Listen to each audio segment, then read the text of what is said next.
आप सभी को राधे राधे। हम पढ़ेंगे विद्यानिवास मिश्र जी का मेरे राम का मुकुट भीग रहा है। रचना काल है मेरे राम का मुकुट भीग रहा है, उसका रचना काल 1974 ईस्वी। व्यक्ति व्यंजक निबंध है यह, ललित प्रधान शैली है इसमें। तो शुरुआत करते हैं। महीनों से मन बेहद बेहद उदास है। उदासी की कोई खास वजह नहीं, कुछ तबीयत ढीली, कुछ आसपास के तनाव और कुछ उनसे टूटने का डर। खुले आकाश के नीचे भी खुलकर सांस लेने की जगह की कमी। जिस काम में लगकर मुक्ति पाना चाहता हूँ उस काम में हजार बाधाएं। कुल ले देकर उदासी के लिए इतनी बड़ी चीज़ नहीं बनती। फिर भी रात रात नींद नहीं आती। दिन ऐसे बीतते हैं जैसे भूतों के सपनों की एक रील पर दूसरी रील चढ़ा दी गई हो और भूतों की आकृतियां और डरावनी हो गई हो।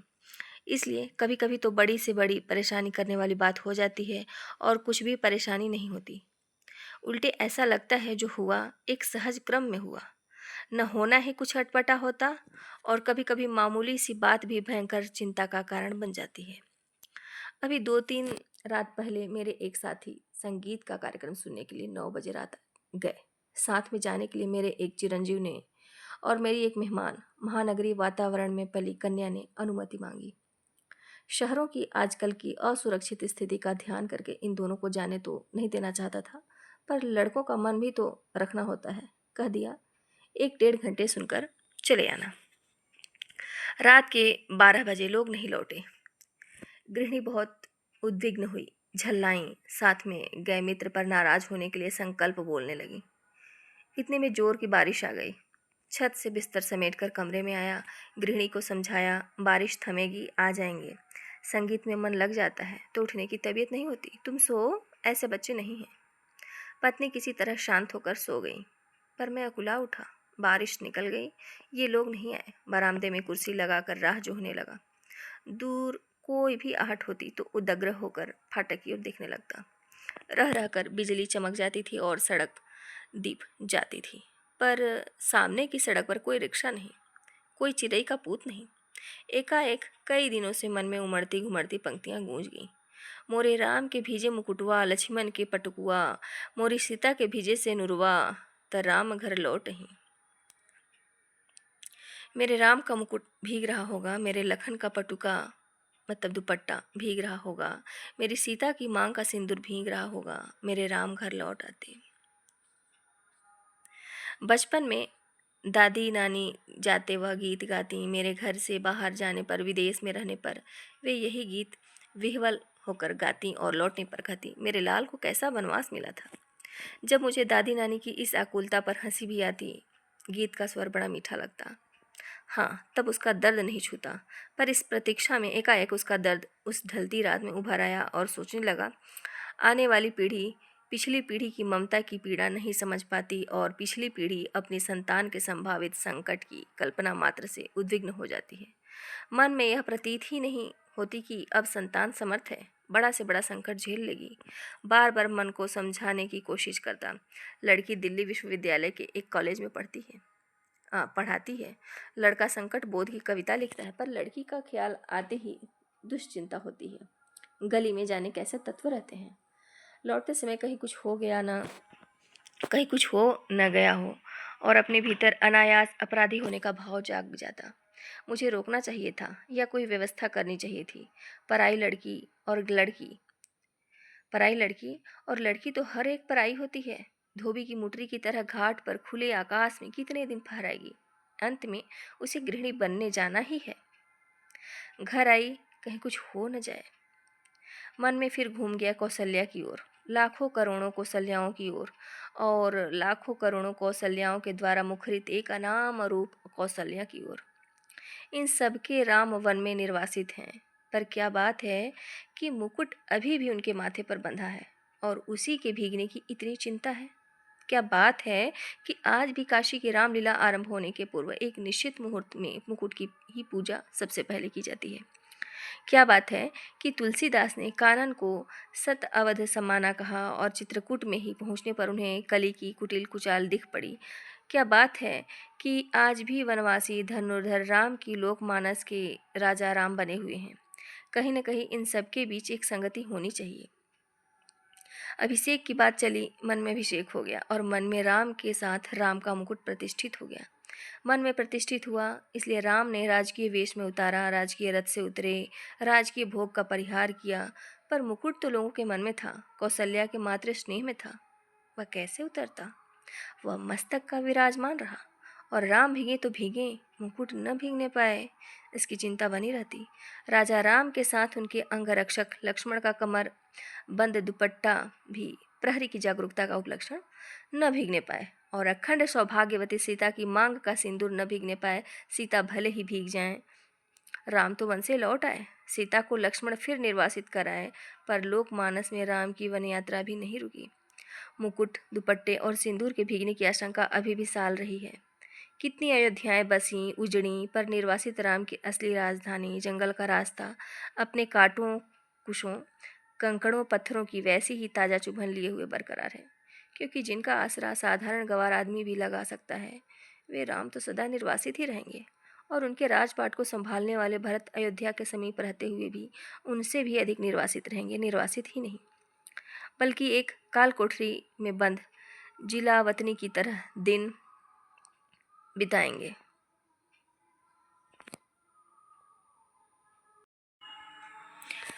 सोचते सोचते लगा कि इस देश की ही नहीं, पूरे विश्व की एक कौशल्या है जो हर बारिश में विसुर रही है। मोरे राम के भीजे मुकुटवा, मेरे राम का मुकुट भीग रहा होगा। मेरी संतान, ऐश्वर्य की अधिकारिणी संतान वन में घूम रही है, उसका मुकुट, उसका ऐश्वर्य भीग रहा है। मेरे राम कब घर लौटेंगे? मेरे राम के सेवक का दुपट्टा भीग रहा है, पहरुए का कमरबंद भीग रहा है, उसका जागरण भीग रहा है। मेरे राम की सहचारिणी सीता का सिंदूर भीग रहा है, उसका अखंड सौभाग्य भीग रहा है। मैं कैसे धीरज धरूं? मनुष्य की इस सनातन नियति से एकदम आतंकित हो उठा। ऐश्वर्य और निर्वासन दोनों साथ साथ चलते हैं। जिसे ऐश्वर्य सौंपा जाने को है, उसको निर्वासन पहले से बंधा है। जिन लोगों के बीच रहता हूँ, वे सभी मंगल नाना के नाती हैं। वे मुद मंगल में ही रहना चाहते हैं। मेरे जैसे आदमी को वे निराशावादी समझकर बिरादरी से बाहर ही रखते हैं। डर लगता है कि कहीं उड़कर उन्हें भी दुख न लग जाए। पर मैं अशेष मंगल कांक्षाओं के पीछे से झांकती हुई दुनिवार शंकाकुल आंखों में झांकता हूँ, तो मंगल का सारा उत्साह फीका पड़ जाता है और बंधनवार न दिखकर बटोरी हुई रस्सी की शक्ल में कुंडली मारे नागिन दिखती है। मंगल घट औधाई हुई अध फूटी गगरी दिखता है। उत्सव की रोशनी का तामझाम धुओं की गांठों का अंबार दिखता है, और मंगल वाद्य डेरा उखाड़ने वाले अंतिम कारबदार की उसास में बजकर एक बारगी हो जाता है।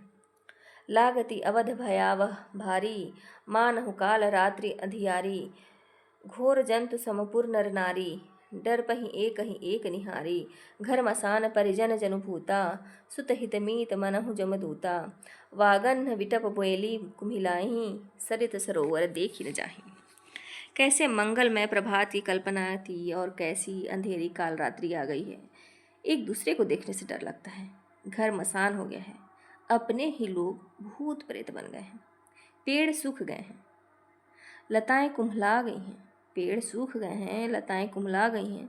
नदियों और सरोवरों का देखना भी दुस्सह हो गया है, केवल इसलिए कि जिसका ऐश्वर्य से अभिषेक हो रहा था वह निर्वासित हो गया। उत्कर्ष की ओर उन्मुख समष्टि का चैतन्य अपने ही घर से बाहर कर दिया गया।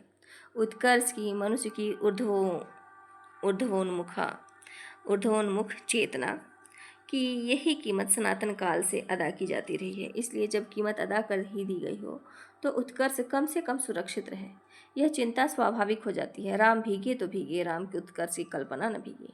वह हर बारिश में, दुर्दिन में सुरक्षित रहे।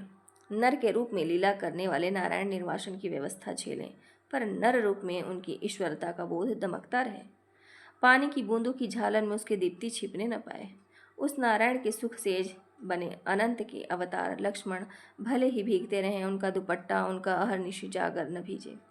शेषी नारायण के ऐश्वर्य का गौरव अनंत शेष की जागर संकल्प से ही सुरक्षित हो सकेगा, और इन दोनों का गौरव जगत जननी आद्य शक्ति की अखंड सौभाग्य सीमंत सिंदूर से रक्षित हो सकेगा। उस शक्ति का उस शक्ति का एक निष्ठ प्रेम पाकर राम का मुकुट है, क्योंकि राम का निर्वासन वस्तुतः सीता का दूसरा निर्वासन है। राम तो लौट कर राजा होते हैं, पर रानी होते ही सीता राजा राम द्वारा वन में निर्वासित कर दी गई है। राम के साथ लक्ष्मण हैं, सीता हैं। सीता वन्य पशुओं से घिरी हुई विजन में सोचती है, प्रसव की पीड़ा हो रही है, कौन इस वेला में सहारा देगा, कौन प्रसव के समय प्रकाश दिखलाएगा, कौन मुझे संभालेगा, कौन जन्म के गीत गाएगा। कोई गीत नहीं गाता। सीता जंगल की सूखी लकड़ी बीनती है, जलाकर अंजोर करती है और जुड़वा बच्चों का मुंह निहारती है। दूध की तरह अपमान की ज्वाला में चित्त कूद पड़ने के लिए उफनता है और बच्चों की प्यारी और मासूम सूरत देखते ही उस पर पानी के छींटे पड़ जाते हैं। उफान दब जाता है। पर इस निर्वासन में भी सीता का सौभाग्य अखंडित है। वह राम के मुकुट को तब भी प्रमाणित करता है। मुकुटधारी राम को निर्वासन से भी बड़ी व्यथा देता है और एक बार और अयोध्या जंगल बन जाती है। स्नेह की रसधार रेत बन जाती है। सब कुछ उलट पलट जाता है। भवभूति के शब्दों में पहचान की बस एक निशानी बच रहती है। दूर ऊंचे खड़े तटस्थ पहाड़, राजमुकुट में जड़े हीरों की चमक के सैकड़ों शिखर एकदम कठोर, तीखे और निर्मम। पूरा यत्र स्रोत पुलिन मधुना तत्र सरिताम विपर्यासम यातो घन विरल भाव क्षितिरुहाम बहव कालादृष्टम वापरमिव मन्ये वनमिदं निमेष शैलानां तदिदमीति बुद्धि दृढ़यति। राम का मुकुट इतना भारी हो उठता है कि राम उस बोझ से कराह उठते हैं और इस वेदना के चित्कार में सीता के माथे का सिंदूर और दमक उठता है। सीता का वर्चस्व और प्रखर हो उठता है। कुर्सी पर पड़े पड़े यह सब सोचते सोचते 4 बजने को आए। इतने में दरवाजे पर हल्की सी दस्तक पड़ी।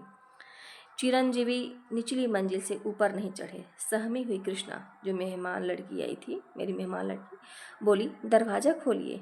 आंखों में इतनी कातरता की कुछ कहते नहीं बना। सिर्फ इतना कहा कि तुम लोगों को इसका क्या अंदाज होगा कि हम कितने परेशान रहे हैं।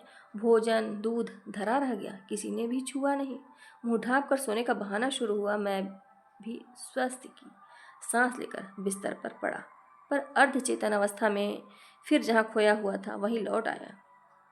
अपने लड़के घर लौट आए, बारिश से नहीं संगीत से भीग कर। मेरी दादी नानी के गीतों के राम लखन और सीता अभी भी वन में भीग रहे हैं।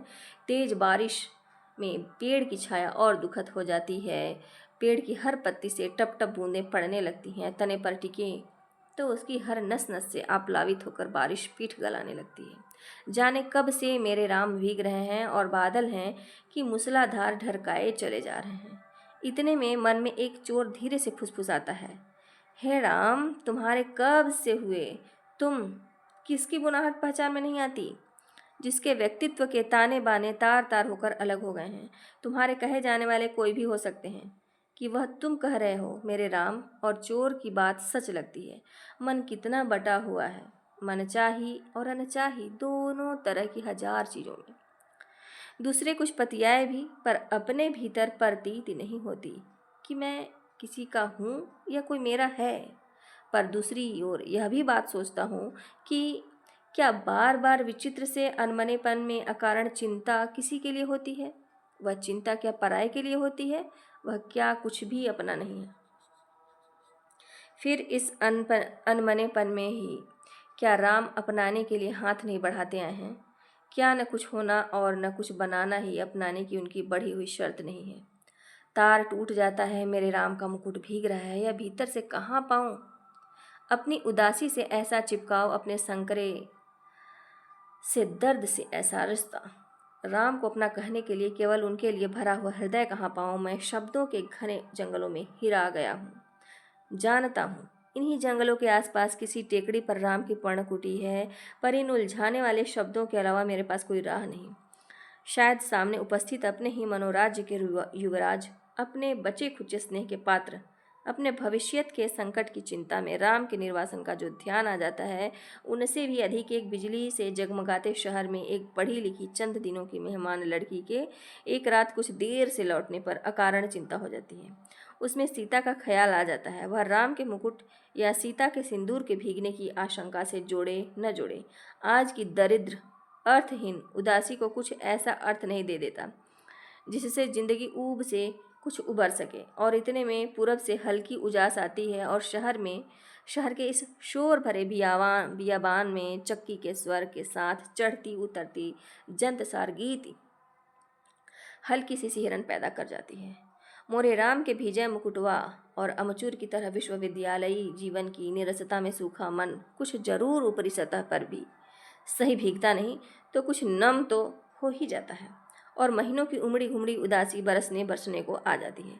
बरस न पाए यह अलग बात है, कुछ भीतर भाप हो तब न बरसे, पर बरसने का यह भाव जिस ओर से आ रहा है उधर राह होनी चाहिए। इतनी असंख्य कौशल्याओं के कंठ में बसी हुई जो एक अरूप ध्वनिमयी कौशल्या है, अपनी सृष्टि के संकट में उसके सतत उत्कर्ष के लिए आकुल उस कौशल्या की ओर, उस मानवीय संवेदना की ओर ही कहीं राह है, घास के नीचे दबी हुई। पर उस घास की महिमा जो है अपरंपार है। उसे तो आज वन्य पशुओं का राजकीय संरक्षित क्षेत्र बनाया जा रहा है। नीचे ढकी हुई राह तो सैलानियों के घूमने के लिए, वन्य पशुओं के प्रदर्शन के लिए, फोटो खींचने वालों की चमकती छवि यात्राओं के लिए बहुत ही रमणीक स्थली बनाई जा रही है। उस राह पर तुलसी और उनके मानस के नाम पर बड़े बड़े तमाशे होंगे, फूलझड़ियाँ दगेंगी, सैर सपाटे होंगे, पर वह राह ढकी ही रह जाएगी। केवल चक्की का स्वर का श्रम का स्वर, ढलती रात में, भीगती रात में अनसोए वात्सल्य का स्वर राह तलाशता रहेगा। किस ओर राम मुड़े होंगे बारिश से बचने के लिए? किस ओर बता दो सखी। धन्यवाद आप सभी को।